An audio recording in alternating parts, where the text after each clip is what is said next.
So dear students, in the last class we learned about various reactions of benzene diazonic chloride. We learned about Sandmeyer's reaction, which is the reaction of benzene diazonic chloride with cuprous chloride and HCl, we get chlorobenzene. Reacting with cuprous bromide and HBr, we get bromobenzene, and reacting with the cuprous cyanide and potassium cyanide, we get cyanobenzene. You will still learn other reactions. One such reaction is Bals-Schiemann reaction. In Bals-Schiemann reaction, aqueous benzene diazonium chloride is treated with fluoroboric acid, where benzene diazonium fluoroborate is precipitated. The fluoroborate salt is filtered and heated with when it decomposes to fluorobenzene. So the reaction is given here. Benzene diazonium chloride is heated with the fluoroboric acid. This is HBF4 is fluoroboric acid. We get benzene diazonium fluoroborate. This is a salt. This is a precipitate, and this precipitate is filtered, and then we heat it gently. We get fluorobenzene, and along with nitrogen and BF3, boron trifluoride.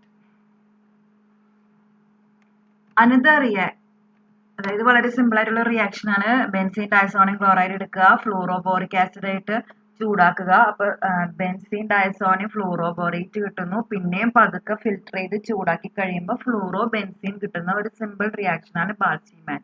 ഇതിന്റെ ഒരു വകഭേദമാണ് ഇനി പഠിക്കാൻ പോണത് അടുത്ത ബാൽസ്റ്റീമാൻ റിയാക്ഷന്. നമുക്ക് product കിട്ടുന്നത് വേറെയാണ്. In another type of Bals-Schiemann reaction, benzene diazonium chloride is treated with fluoroboric acid.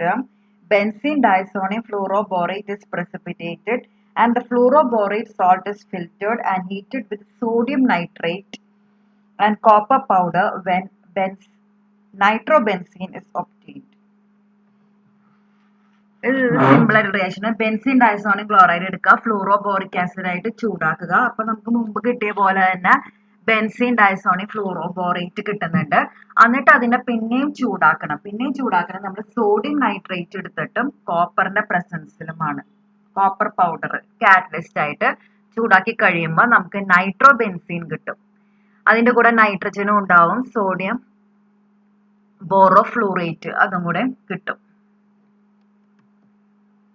Next reaction is Gomberg-Bachmann reaction.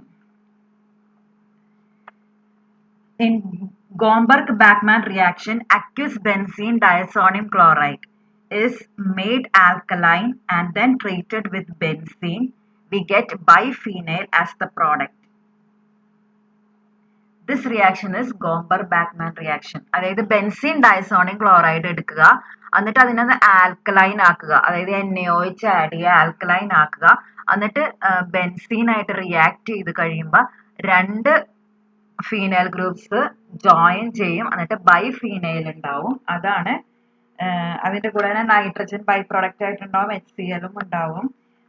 അപ്പൊ ഈ ബൈഫീനൈൽ ആണ് മെയിൻ പ്രോഡക്റ്റ് കാണിച്ചിരിക്കുന്നത്. ഇതിനെയാണ് ഗോംബെർഗ്-ബാക്ക്മാൻ റിയാക്ഷൻ എന്ന് വിളിക്കുന്നത്, അല്ലെങ്കിൽ സിമ്പിൾ ആയിട്ട് ഗോംബെർഗ് റിയാക്ഷൻ എന്ന് വിളിക്കാം.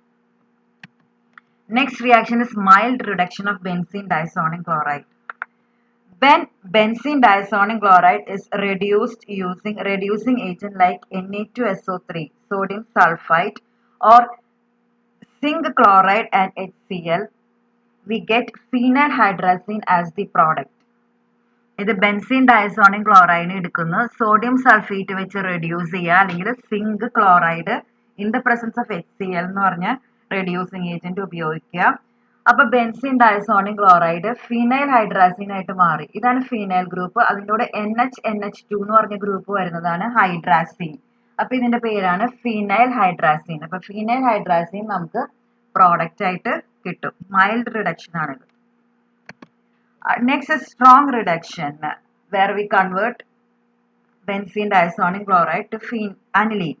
Reduction of benzene diazonium chloride using zinc in the presence of HCl gives aniline. അതായത് ബെൻസീൻ ഡയസോണിയം ക്ലോറൈഡ് എടുക്കുക, സിങ്കിന്റെ പ്രസൻസിൽ in the presence of HCl, സിങ്കും HClഉം കൂടെ എടുത്തിട്ട് നന്നായി റെഡ്യൂസ് ചെയ്ത് കഴിഞ്ഞാൽ ഈ ഡയസോണിയം ഗ്രൂപ്പ് മാറി അമിനോ ഗ്രൂപ്പ് ആവും, അതായത് അനിലീനാണ് നമുക്ക് പ്രൊഡക്റ്റ് ആയിട്ട് കിട്ടുക.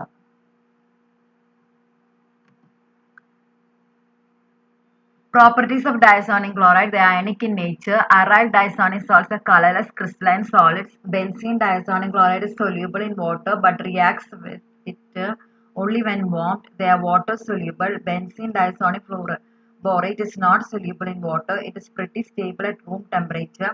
Diazonic salts are formed by a coupling reaction. Coupling reactions are reactions in which diazonic salts act as electrophile and brings about substitution in some other electron-rich aromatic ring such as phenols or aryl amines. So let us discuss the coupling reaction.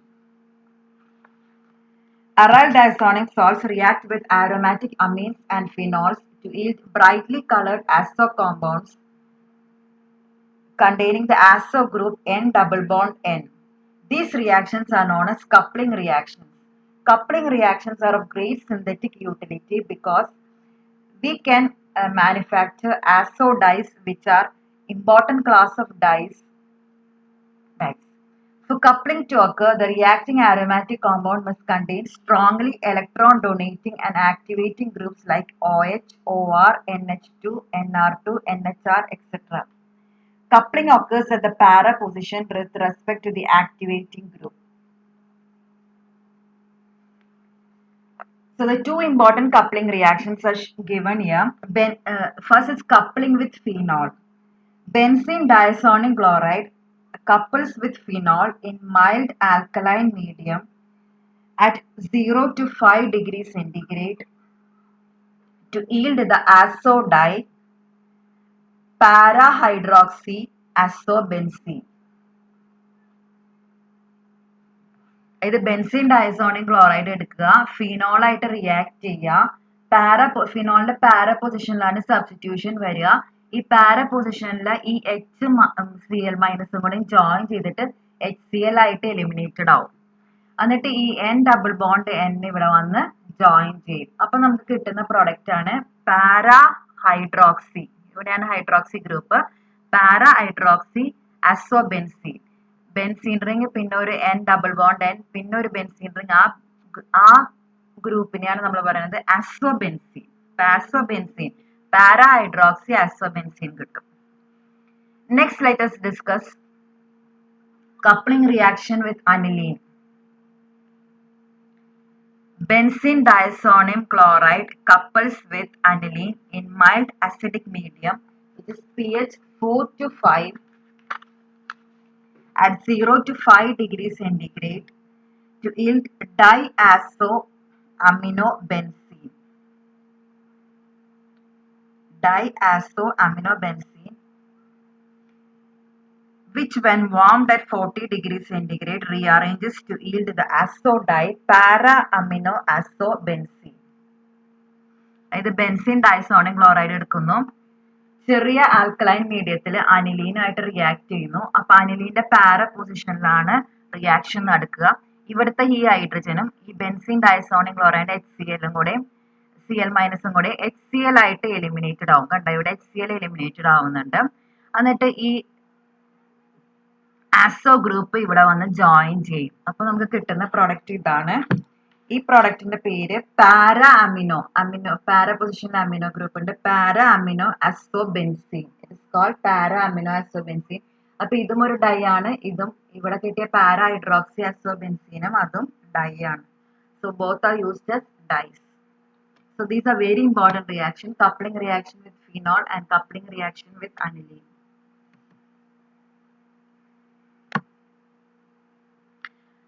Azo coupling: diazonic salts under suitable conditions react with reactive aromatic compounds, phenols and amines to form colored compounds of the type AR N double bond N AR.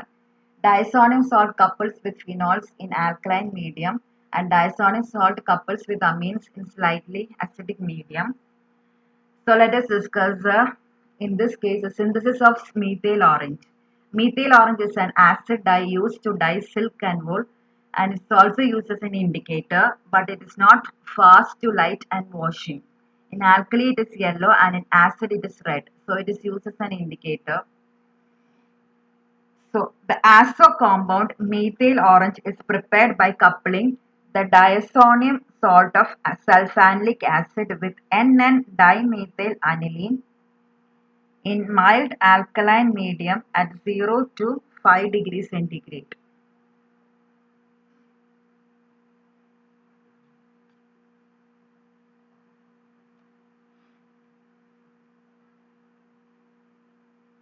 That is, sulfanic acid is coupled with NN-dimethyl aniline under acidic conditions followed by treatment with alkali.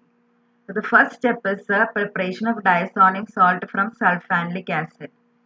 So what we do is we first do the reaction of diazotization. This is sulfanic acid. When treated with NaNO2 plus HCl at 0 to 5 degrees centigrade, we get benzene, parasulfonic benzene diazonium chloride. Then the diazonium salt is coupled with NN-dimethyl aniline. We get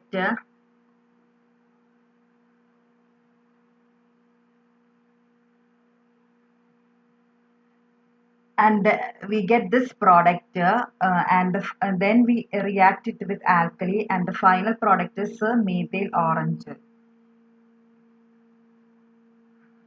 So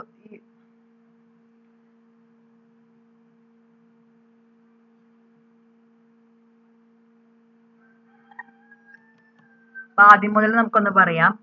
സൾഫാനിക് acid എന്ന് പറഞ്ഞിട്ടുണ്ടെങ്കിൽ NH2SO3H ഉള്ള ഒരു compound ആണ്. അതിനെ നമ്മൾ ഡൈസെറ്റൈസ് ചെയ്യുന്നു. ഡൈസെറ്റൈസേഷൻ എന്ന് പറഞ്ഞ റിയാക്ഷൻ അണ്ടർഗോ ചെയ്യിക്കുന്നു. അതായത് സോഡിയം നൈട്രേറ്റ് HCl ആയിട്ട് 0 to 5 ഡിഗ്രി സെന്റിഗ്രേഡിൽ തണുപ്പിച്ചിട്ട് ചെയ്യുന്നു. അപ്പൊ നമുക്ക് ഇവിടെ ഈ NH2 മാറിയിട്ട് ഡയസോണിയം ഗ്രൂപ്പ് വരും. N2Cl എന്ന് പറഞ്ഞ ഗ്രൂപ്പ് വരും. അതായത് para sulphonic acid benzene diazonium chloride കിട്ടും. പിന്നെ അതിന് ആ sulphonic acid benzene diazonium chloride നമ്മൾ NN-dimethyl aniline, ഇതാണ് NN-dimethyl aniline, അതുമായിട്ട് റിയാക്ട് ചെയ്യുന്നു. അപ്പൊ ഈ എച്ചും ഈ Cl- കൂടെ പോവും. എന്നിട്ട് അവിടെ കപ്ലിംഗ് നടക്കും. ആ കൂടെ കപ്ലിംഗ് നടത്തി കഴിയുമ്പോൾ ഇതാണ് പ്രൊഡക്റ്റ് ആയിട്ട് നമുക്ക് കിട്ടുക. ഇതിനെ ഹെലിയാൻതിൻ എന്നാണ് വിളിക്കുന്നത്. അതിനെ നമ്മൾ ആൽക്കലൈൻ ആക്കി കഴിയുമ്പോൾ അല്ലെങ്കിൽ NaOH വെച്ച് ട്രീറ്റ് ചെയ്യുമ്പോൾ നമുക്ക്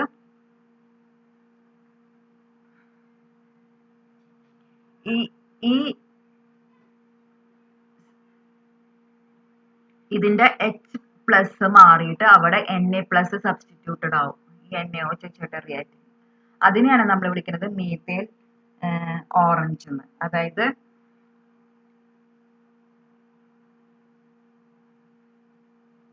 സൾഫാനിക് ആസിഡ് ആണ് നമ്മൾ എടുക്കുന്നത്. സൾഫാനിക് ആസിഡിന്റെ SO3Hന്റെ അവിടെ H മാറിയിട്ട് Na+ വന്നു കഴിയുമ്പോൾ നമുക്ക് മീഥൈൽ ഓറഞ്ച് കിട്ടും. പിന്നെ അത് കപ്പിൾ ചെയ്തിരിക്കുന്നത് NN-dimethyl aniline ആണ്. ആ ഗ്രൂപ്പാണ് ഇതിരിക്കുന്നത്. ഇതാണ് മീഥൈൽ ഓറഞ്ചിന്റെ സ്ട്രക്ചർ. അപ്പൊ സിമ്പിൾ ആണ്, ജസ്റ്റ് ഒന്ന് ഓർത്താൽ മതി. സൾഫാനിക് ആസിഡ് ഇങ്ങനെയാണ്, NH2SO3H. അതിനെ നമ്മൾ ഡൈസോണിയം ഗ്രൂപ്പ് ആക്കി. ഡൈസോണിയം ഗ്രൂപ്പ് ആയിട്ട് പിന്നെ അതിനെ നമ്മൾ കപ്പിൾ ചെയ്തു. അപ്പൊ പാര പൊസിഷനിൽ HCl പോയിട്ട് നമുക്കൊരു പ്രൊഡക്റ്റ് കിട്ടി. അതിനെ നമ്മൾ ആൽക്കലൈൻ ആക്കി കഴിഞ്ഞ് കഴിഞ്ഞപ്പോൾ നമുക്ക് മീഥൈൽ ഓറഞ്ച് കിട്ടി. അതായത് H മാറിയിട്ട് Na+ വന്നു. ഈ ഹെലിയാൻതിൻ എന്ന് പറയുന്ന സ്റ്റെപ്പ് വേണമെങ്കിൽ നിങ്ങൾക്ക് ഒമിറ്റ് ചെയ്യാം. നേരെ ഇവിടെ നിന്ന് NaOH ഇട്ട് കഴിഞ്ഞിട്ടുണ്ടെങ്കിൽ നമുക്ക് നേരെ മീഥൈൽ ഓറഞ്ചിലേക്ക് കാണിക്കാവുന്നതാണ്. Okay, so these are the steps in the preparation of methyl orange, which is an indicator. Okay, so this is the end of this module.